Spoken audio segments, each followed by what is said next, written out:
തെരഞ്ഞെടുപ്പ് ഫലത്തിന് പിന്നാലെ ബി.ജെ.പിയിലെ അസ്വസ്ഥതകളുടെ കനൽ ആളിക്കത്തുകയാണ്.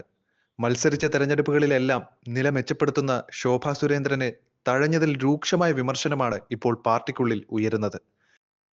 പാർട്ടി സംസ്ഥാന അധ്യക്ഷൻ നേരിട്ട് പ്രചരണത്തിന് നേതൃത്വം നൽകിയിട്ടും വോട്ട് ചോർച്ച ഉണ്ടായത് ഗൗരവമായ ചിന്തയ്ക്ക് വിധേയമാക്കുമെന്ന് സന്ദീപ് വചസ്പതി ഫേസ്ബുക്കിൽ കുറിച്ചിട്ടുണ്ട്.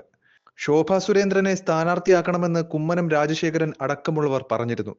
കൂടാതെ കേന്ദ്രമന്ത്രി സുരേഷ് ഗോപി കേന്ദ്ര നേതൃത്വത്തിന് കത്തെഴുതുകയും ചെയ്തിട്ടുണ്ട്. എന്നിട്ടും കൃഷ്ണകുമാറിനെ സ്ഥാനാർത്ഥിയാക്കാനായിരുന്നു സുരേന്ദ്രന്റെ താല്പര്യം. കൃഷ്ണകുമാറിന്റെ സ്ഥാനാർത്ഥിത്വത്തെ സന്ദീപ് വാര്യർ എതിർക്കുകയും പിന്നീട് അത് പാർട്ടി വിടുന്നതിലേക്ക് വരെ കാര്യങ്ങൾ എത്തിയതും കണ്ടതാണ്. അടുത്ത പാർട്ടി യോഗത്തിൽ കെ സുരേന്ദ്രനെതിരെ രൂക്ഷമായ വിമർശനമാകും ഉണ്ടാവുക. എം.ഡി. രമേശും കുമ്മനം രാജശേഖരനും സുരേന്ദ്രനെതിരെ നിലപാട് കടുപ്പിക്കുമെന്ന കാര്യത്തിൽ തർക്കമില്ല. വി മുരളീധരന്റെ പിന്തുണ പോലും സുരേന്ദ്രന് ലഭിക്കാനുള്ള സാധ്യത കുറവാണ്. നേരത്തെ പാർട്ടിക്കുള്ളിൽ ഉണ്ടായിരുന്ന എതിർപ്പുകളെ തൃശൂരിലെ വിജയത്തോടെ മറികടക്കാൻ സുരേന്ദ്രന് കഴിഞ്ഞിരുന്നു. എന്നാൽ പാലക്കാട്ടെ തോൽവിയോടെ സുരേന്ദ്രന്റെ നില കൂടുതൽ പ്രതിസന്ധിയിലായിരിക്കുകയാണ്.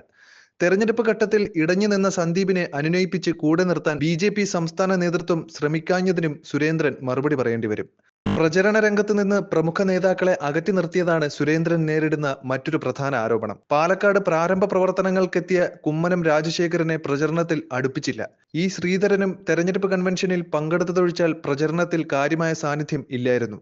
പാലക്കാട്ടെ നഗരപ്രദേശങ്ങളിൽ വോട്ട് നില ഉയർത്തി പഞ്ചായത്തുകളിലെ പാർട്ടി വോട്ടുകൾ നിലനിർത്തിയാൽ ജയിക്കുമെന്നായിരുന്നു ബി.ജെ.പിയുടെ ധാരണ.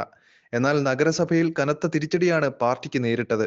ഇ. ശ്രീധരനേക്കാൾ 10,671 വോട്ടുകളുടെ കുറവാണ് കൃഷ്ണകുമാറിന് ഉണ്ടായത്. ശോഭാ സുരേന്ദ്രൻ മത്സരിച്ചിരുന്നെങ്കിൽ ലഭിച്ചേക്കാമായിരുന്ന വ്യക്തിപരമായ വോട്ടുകൾ നഷ്ടമായതും പരാജയത്തിന്റെ ആഘാതം കൂട്ടി. പാലക്കാട്ടെ പരാജയവും കെ സുരേന്ദ്രന്റെ പ്രവർത്തന രീതിയും കേന്ദ്ര നേതൃത്വം സൂക്ഷ്മതയോടെയാണ് നിരീക്ഷിക്കുന്നത്. പാർട്ടിയുടെ അച്ചടക്കത്തിനും കെട്ടുറപ്പിനും RSS ഇടപെടൽ അനിവാര്യമാണെന്ന വിലയിരുത്തലിലാണ് കേന്ദ്രം.